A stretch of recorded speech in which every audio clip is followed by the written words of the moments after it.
In the shadowy corners of history, there are rulers remembered not for their wisdom or valor, but for the terrifying depths of their cruelty. This is the story of one such monarch, a king whose madness knew no bounds. His court was not a place of justice, but a theater of horror. And in this grotesque stage, the king demanded one thing above all: laughter. But not the laughter of joy, the laughter of forced mockery echoing through dungeons as his prisoners screamed. This is the haunting tale of a king who believed pain should be met not with pity, but with applause. He was not born a monster, not at first. In the beginning he was simply a child, a prince with golden hair and wide eyes, born into the luxury of a kingdom that had forgotten war. His name was spoken with affection by the people, who believed the boy might grow into a wise and gentle ruler. His mother, a queen known for her compassion, died while giving birth to him, and some whispered that this tragedy cast a shadow on his soul from the very first breath he took. His father, a stern and absent king, was too consumed by affairs of state and bitter mourning to raise the boy with warmth. Instead, the child was left to the care of tutors, nurses, and ambitious courtiers who vied for influence over the lonely heir. The boy grew up in an atmosphere that twisted his understanding of love, trust, and fear. He learned early that affection was a performance, a tool for manipulation. Those around him praised his every word, laughed at his cruel jokes, and flattered his shallow thoughts, not out of genuine admiration, but out of fear of being cast from the palace. As he matured, he noticed this, and it planted the first seeds of suspicion. If everyone was lying to please him, who could he ever believe? Over time, he stopped trusting anyone. He began to toy with those around him, setting traps with his words just to watch them stumble. It was a game he found exhilarating, seeing people squirm under the pressure of trying to read his ever-changing moods. His tutors taught him history and philosophy, but he only took interest in the tales of tyrants and conquerors. He marveled at stories of emperors who ruled through fear, kings who executed without trial, and monarchs who silenced dissent with fire and steel. Where others saw cautionary tales, he saw instruction manuals. These figures, he believed, were not villains, but gods, men who refused to be bound by weakness or morality. He kept a private collection of such tales, rereading them late at night by candlelight, whispering their names like prayers. When his father finally died, some say poisoned, others say by sickness, the boy became king before he had come of age. His coronation was lavish, and the people rejoiced, still clinging to the hope that their young monarch would usher in an era of peace. But the boy who walked into the throne room on the day of his ascension was not the innocent child they remembered. He had grown cold and calculating, and behind his polite smile was a mind that had already begun to rot. At first the changes were subtle. He began replacing his father's advisers with men and women of no reputation, people who owed everything to him and would never question his word. He disbanded councils and ignored petitions. He surrounded himself with jesters, musicians, and actors, insisting that his court always be entertained, even during moments of national mourning. When famine struck the western provinces, he laughed and threw a masquerade ball. When foreign dignitaries brought news of brewing war, he dismissed them with riddles and jokes. Diplomacy was beneath him. Only obedience mattered. The people grumbled, but fear kept them quiet. His punishments for disobedience were cruel even in the early days. A farmer who refused to send grain to the capital was nailed to the doors of his own barn. A young woman who mocked the king's behavior in a tavern was brought to the palace, paraded through the streets in a cage, and later vanished. Her family never saw her again. Whispers of these events spread, and though many still wanted to believe their king was simply misunderstood, the truth was becoming harder to deny. He began to develop a fascination with control, not just over people's actions, but over their emotions. He wanted to see how far he could push them, how easily he could make them betray one another, weep, or laugh on command. It was said that he once invited a nobleman to a feast, only to order him executed mid-meal, watching the horror on the faces of the other guests as they were told to continue eating, or face the same fate. That night, the banquet hall echoed with forced laughter and the clinking of silverware, even as blood seeped across the floor. Behind closed doors, he kept strange collections, masks, bones, dolls that looked like his former advisors, and paintings of distorted human faces, frozen in agony or laughter. The palace staff spoke of distant screams heard at night, and of secret tunnels beneath the throne room where no servant dared to go.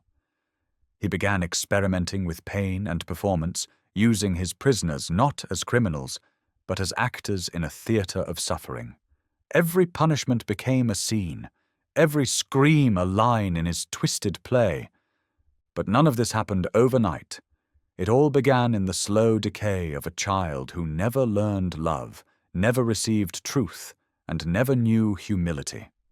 He was born a prince but raised as a god, and by the time he took the crown, the boy inside him had long since died. In his place stood something else, something darker, a ruler who would carve a legacy into history not with honor, but with horror. The court of the Mad King was unlike any in recorded history, not merely a place of governance or royal ceremony, but a bizarre and terrifying theater where horror wore the mask of festivity.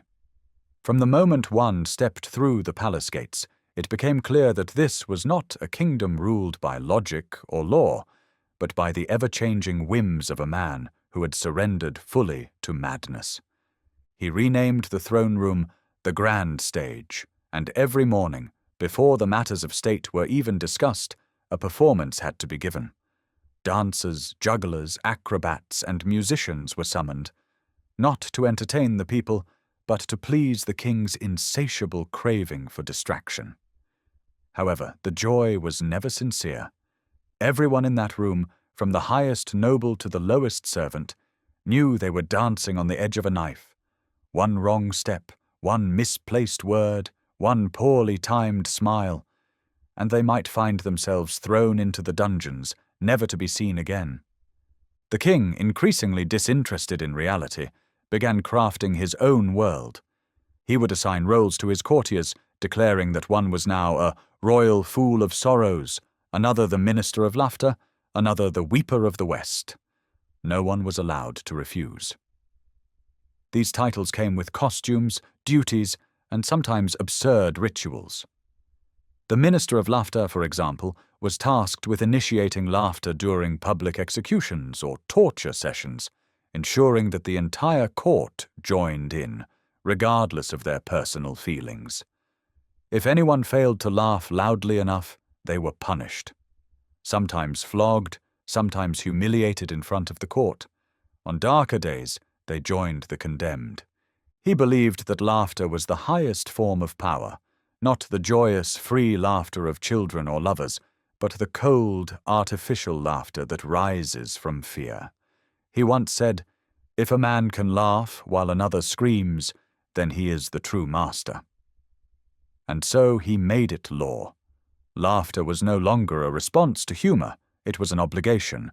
It was a weapon, a way of proving allegiance. At the center of this grotesque world were the dungeons, now rebranded by the king as the Lower Theater. He had them renovated, lit with flickering torches, and built with tiered platforms so that observers could watch the proceedings in comfort. He even commissioned velvet-lined seats and had wine and sweetmeats served during the shows. Invitations were sent to nobles under the guise of court entertainment, but those who attended quickly realized the price of refusal. They either cheered or were chosen to perform. The king sat on a raised throne, draped in crimson, with a bell in one hand and a scepter in the other. The bell was rung to begin the spectacle. When the scepter pointed at a servant, they had to begin laughing, no matter what was happening in front of them. It might be the flaying of a thief, the crushing of a rebel's limbs, or the branding of a peasant's child. It did not matter. The laughter had to come, and it had to be convincing. He once brought a monk into the court, a quiet, pious man, known for his compassion and wisdom. The monk had criticized the king's cruelty in a letter that was intercepted. Rather than executing him in private, the king made him the star of an event he called the joy of correction. The monk was tied to a wheel and spun slowly over open flames. The courtiers were ordered to laugh in rhythm with the turning. As the monk screamed out prayers and cries for mercy, the room echoed with laughter, some of it shrill, some of it trembling, but all of it present. When one lady-in-waiting fainted instead of laughing, she was doused in water, revived, and then chained beside the monk to learn the rhythm of joy. The king claimed he could sense dishonest laughter. He would suddenly freeze during a session, eyes darting among the crowd, searching for the one he believed was faking it. If his gaze landed on you, there was no escape. A flick of the scepter, and you would be seized, dragged from your seat, punished as an example. This constant tension forced the courtiers to perfect their masks. They trained themselves to laugh with open mouths, wide eyes, and rhythmic clapping. Some practiced in mirrors before court sessions. Others took to drinking heavily beforehand to loosen their inhibitions. The sound that emerged during these events was not unlike the howling of wild animals, a chorus of madness echoing off stone walls. Even children were not spared. Young boys and girls from noble families were brought to court and taught to laugh at cruelty as part of their education. One boy, just 10 years old, was forced to mock his own father during a public flogging. He laughed until he vomited. The king clapped with delight and dubbed him the little jester of justice. Behind the scenes, terror reigned. Servants whispered in the shadows, maids cried behind locked doors, and guards who once upheld order now trembled as they carried out their king's horrific demands. The line between victim and accomplice blurred. Some tried to escape the court altogether, vanishing into distant provinces, but the king's spies were everywhere. If they were caught, their return was not swift. It was ceremonial. They were paraded in chains through the streets while the king's laughter choir followed behind, laughing with increasing intensity as the prisoner drew closer to the palace. In time, foreign diplomats refused to attend his court. Letters were left unanswered. Trade slowed. The outer provinces began to rot from neglect. But none of it mattered to the king. His world had become completely internal, a grotesque comedy where pain was pleasure, fear was loyalty, and laughter was the only acceptable sound. Everything else, silence, grief, compassion, had been outlawed, replaced by an endless, echoing symphony of forced mirth.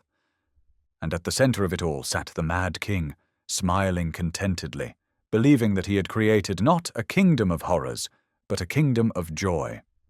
In a kingdom where cruelty had become ceremony, the idea of justice was not merely corrupted, it was deliberately mocked.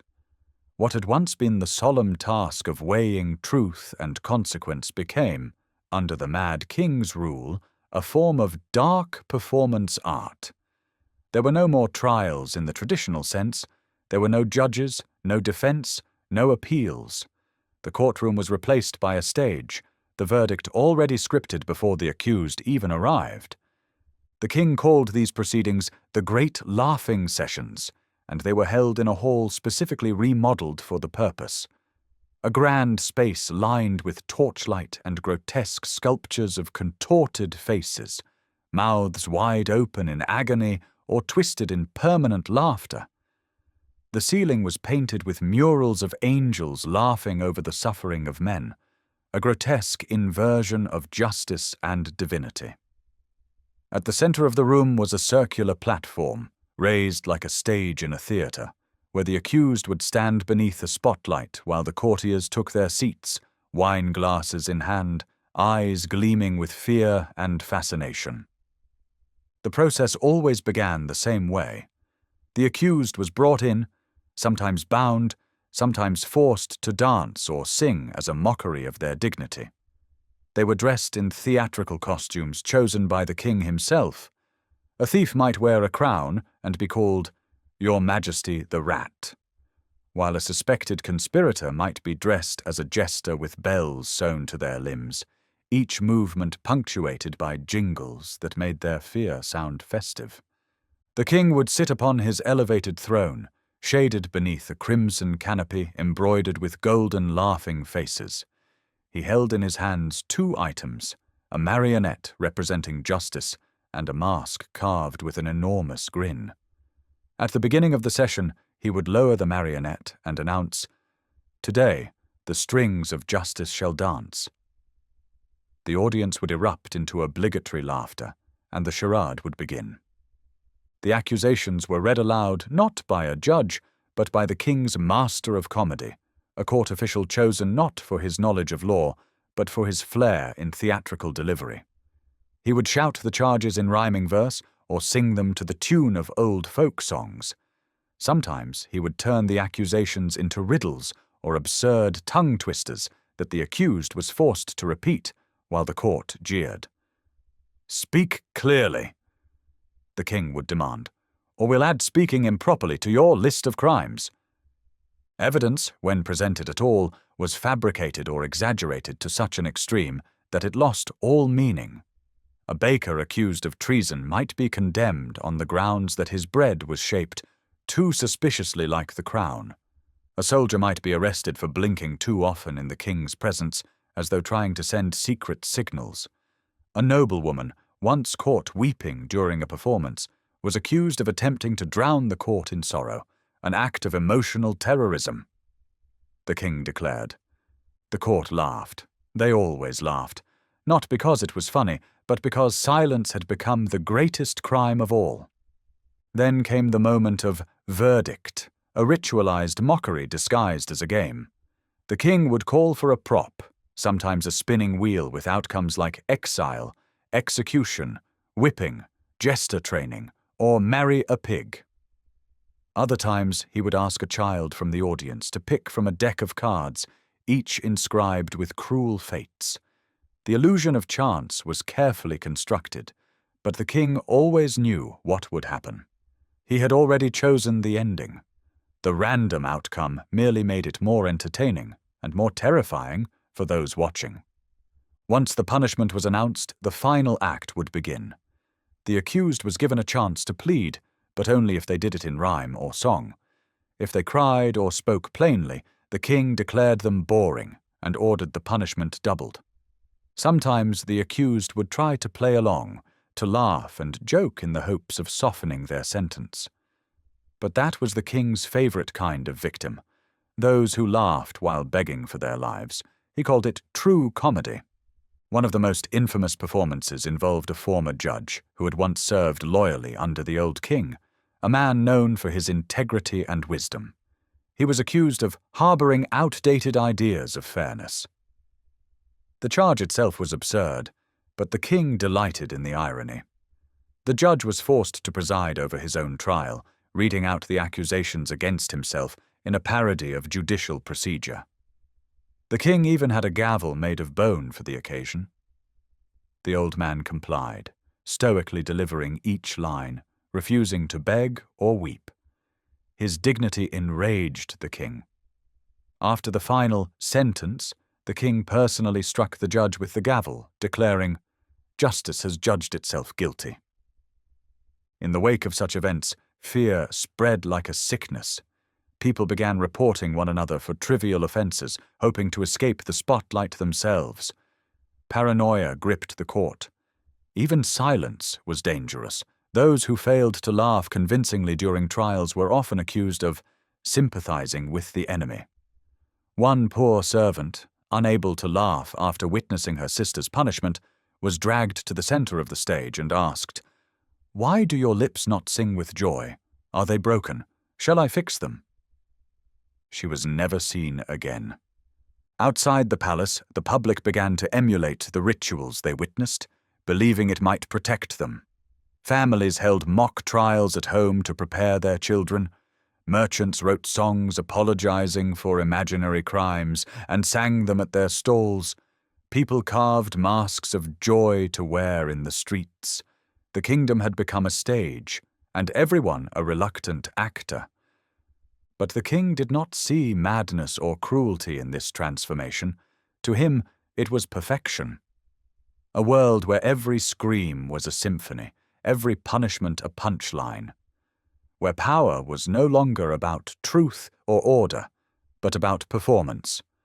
Where justice did not serve the people, it entertained the king. And as the laughter rang out, louder than reason, louder than mercy, the kingdom forgot what justice had ever meant. There is something deeply unsettling about a man who smiles in the face of suffering, not out of compassion or resilience, but because the suffering delights him. By the time the mad king's rituals had become the law of the land, those who knew him intimately no longer questioned what he was doing. They only wondered why. What had turned this once promising child into a monster who demanded laughter while others cried? Was he simply evil? Or was there a deeper fracture inside his mind that twisted the world beyond recognition? Some say the king was born with a sickness in his soul, something inherited from a long line of rulers known for their tempers, their isolation, and in some cases, their quiet disappearances. The royal family had always protected its secrets. Whispers of madness had clung to the bloodline like smoke, but they were buried beneath royal ceremonies, hidden by elaborate portraits and official decrees of stability. The court physicians had long practiced a silent art, treating the mind without ever speaking its name. And when the young prince began speaking to mirrors and laughing at shadows, they merely prescribed more isolation and called it royal imagination. Others traced the origin of his madness to the death of his mother, the queen who had died bringing him into the world. Raised in the echo of her absence, the young boy was surrounded by servants too afraid to offer him real comfort, and a father too grief-stricken to look him in the eye. There were no lullabies, no embraces, only rigid etiquette and endless silence. He was taught to sit still, to listen without speaking, and to smile when addressed. That smile, forced, unnatural, trained into him before he could even walk, became a mask he would never remove. Some say it began there, the blurring of boundaries between real emotion and performative control. As he grew older, that inner void only deepened. The king was incapable of forming genuine emotional bonds. Affection confused him. Empathy repelled him. What he did understand, and what he came to crave, was control. Control over people's behavior, their thoughts, their faces. In a world that had offered him no emotional truth, he began to believe that truth itself was an illusion, a fragile mask everyone wore. If people could fake joy, fake grief, fake loyalty, then why not make them fake it for him? Psychologists centuries later would diagnose this behavior as the hallmarks of a personality disorder. Perhaps narcissism, perhaps psychopathy. But such terms had no meaning in his era. To his subjects, he was either divinely inspired or demonically cursed. To those within the palace, he was an unpredictable storm, capable of kindness one moment and barbarity the next. One day he might give a sack of gold to a starving family. The next he might have their village burned for failing to appreciate his generosity. In truth, his cruelty did not stem from hatred alone. It stemmed from fascination. He studied suffering with the detached curiosity of a scientist. When prisoners screamed, he watched their eyes, their breathing, their attempts to bargain or explain. He ordered the court scribes to record their final words. He once halted an execution midway, simply to ask the victim a question about his childhood, then ordered it resumed with a nod. It was as if the pain of others gave him access to something he lacked, an understanding of emotion he could not feel for himself. The king began to speak of laughter as a sacred release. He claimed that sorrow was poison, and that to laugh in the presence of suffering was a way of cleansing the soul. But even this philosophy was not born from conviction. It was a justification. He needed the laughter not to cleanse his soul, but to confirm his dominion over others. If a man can force you to laugh at your own agony, he doesn't just own your body, he owns your mind. He became obsessed with the idea of breaking people, not merely killing them, but unraveling them. He wanted to see a mother laugh as her child was dragged away, a nobleman applaud his own execution, a wife smile at her husband's flogging. These were not just fantasies, they became royal objectives. He offered rewards to those who complied willingly, and punishments to those who resisted. Over time, the resistance dwindled. People learned to dissociate, to split their minds from their faces, to bury their horror beneath a laugh, so convincing it could fool even the king. But there were limits, even in madness. On certain nights when the moon was full and the palace torches flickered strangely, the king would retreat to his private chambers and demand total silence. No music, no laughter, no voices at all. He would sit for hours, staring at nothing, whispering to himself or pacing like a caged animal. Some said he heard voices. Others claimed he saw the faces of those he had condemned, not with remorse, but with irritation, as if their suffering had dared to intrude on his peace. There was one servant, an old man named Thallo, who had served the royal family for decades. Thallo once entered the king's chamber unannounced and found him sitting in front of a mirror, laughing bitterly at his own reflection.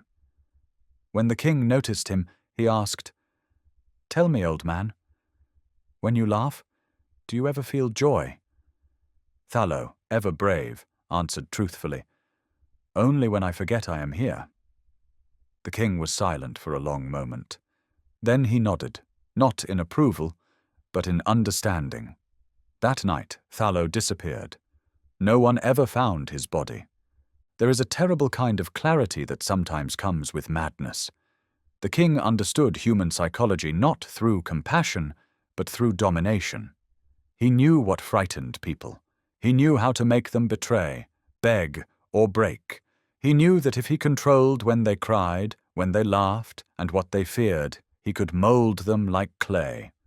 And this knowledge, more than any crown or sword, became his ultimate source of power. His madness was not loud and chaotic. It was cold, surgical. He did not rant or rave like a lunatic in chains. He planned, he orchestrated, he took notes, he invented titles, rituals, uniforms, and new laws, all in the name of enforcing a world where truth did not matter, and only the appearance of joy was permitted. And in that carefully constructed theatre of delusion, he believed himself not insane, but enlightened. A god among animals, a puppeteer whose marionettes were not made of wood, but of flesh and fear. A king who had unlocked the secret to ruling not through love, nor even through fear, but through the forced illusion of happiness. It was not until the very end, when even his most loyal courtiers began to vanish into the dark, that he began to suspect that something had gone wrong. But by then it was far too late. The kingdom had been silenced beneath masks and laughter, and even he could no longer tell whether anyone around him was real or simply pretending, just as he had always demanded. It was inevitable, of course. Madness, no matter how deeply woven into ritual and tradition, eventually collapses under the weight of its own delusions. At first there were no signs. The king's reign of theatrical terror seemed eternal. The palace walls still echoed with rehearsed laughter, and the court still performed its grotesque pageants with precision. The guards marched, the nobles smiled. The trials proceeded as planned. But something invisible had shifted in the hearts of the people. What had once been raw fear began to curdle into a different, quieter force. Despair. Fear, after all, can motivate. It can drive obedience, silence rebellion, and keep order. But despair rots from within. and the people had begun to rot. Their laughter became quieter, their movements slower. They spoke less, even in private, and the palace servants began to walk with their eyes downcast, not from reverence, but from a growing emptiness. The kingdom was hollowing itself out. The courtiers had spent so long pretending to enjoy the king's spectacles that they no longer knew how to feel anything at all. They drank more. They dreamed of distant lands. Some stared into their mirrors at night, wondering if their smiles would ever come off. One noblewoman, known for her flawless laughter, drowned herself in the royal fountain, leaving behind only a single sentence scrawled in chalk on the wall. "I cannot laugh today." The king noticed the change. At first he blamed the lighting. He ordered all torches replaced with brighter, more cheerful ones. Then he blamed the musicians, accusing them of playing in minor keys. The palace was filled with new compositions, jarringly upbeat melodies that clashed with the bloodshed happening just beneath them. Still, the joy he demanded refused to materialize. It was as if the very air had grown weary of his games. His punishments grew more severe. Where once he might have demanded laughter under threat of flogging, he now resorted to public executions for those who failed to clap. He brought entire families into the theatre and made them watch each other's torment, hoping that fear would once again stir obedience. But it did not. Something had broken. The silence between the screams began to grow longer. The guards, once loyal and brutal, became reluctant. They began arriving late to sessions, or whispering among themselves in corners. Some started to flinch when the king raised his voice, not from fear, but from disgust. A few disappeared altogether. Rumors spread of deserters hiding in forests, forming quiet alliances in distant villages. No one said the word rebellion aloud. They didn't need to. It was in the air, thick and humming. Then came the incident that many historians mark as the true beginning of the end. A trial was held for a young court painter accused of depicting the king without adequate joy in the eyes.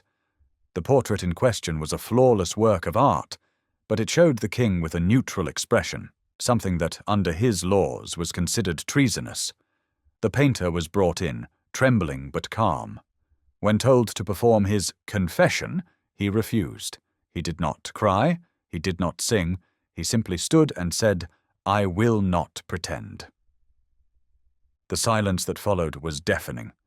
For the first time in years, no one laughed. The king, stunned, ordered his execution immediately. But the guards hesitated.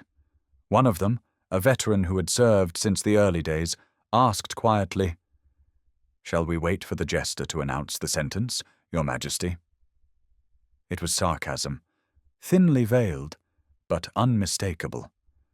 The king's face twisted with rage, but behind his fury was something else. Confusion. For so long, his word had been unquestioned, his madness accommodated, even celebrated. But now the laughter was gone. The fear had thinned. The theatre he had built was crumbling before him, and he had no script for how to respond. Over the next few weeks, the palace began to unravel. Minor officials stopped attending the trials. Food deliveries to the castle were delayed. Messages from outlying regions were intercepted, and some bore seals not of loyalty, but rebellion. Entire villages ceased paying tribute. The king responded with purges. He sent squads of executioners into the countryside.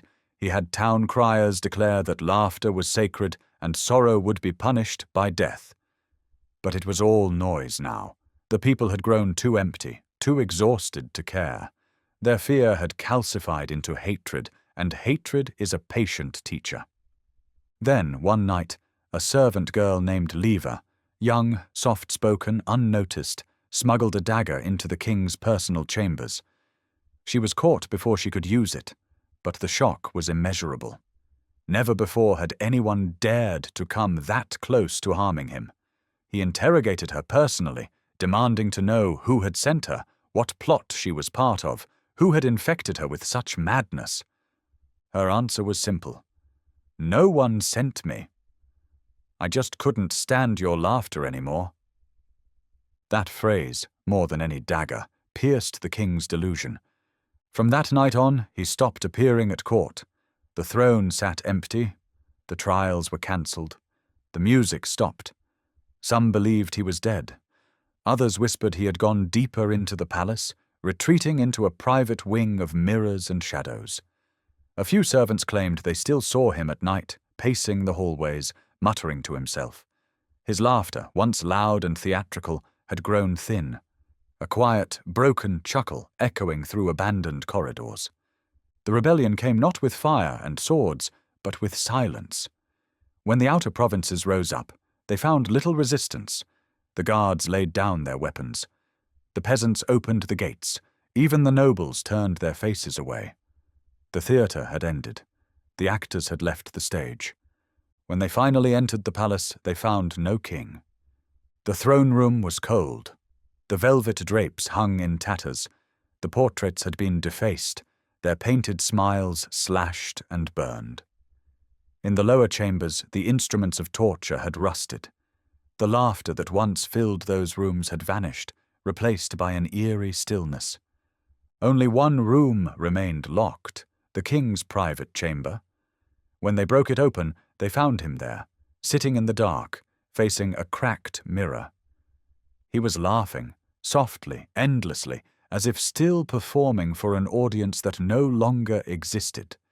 His final words, according to legend, were whispered not to his captors, but to his reflection. Why won't they laugh anymore? And then, silence. His death was not recorded with honor or ceremony. His name was struck from official documents. His face was removed from coins. In time, even the location of his grave was lost. The kingdom rebuilt itself in the ruins of his insanity. But it never forgot the lesson. For generations afterward, laughter was treated with caution. Public performances were modest. Rulers were carefully watched. And in the hearts of the people, a quiet truth lingered. When laughter is forced, it becomes the cruelest sound in the world.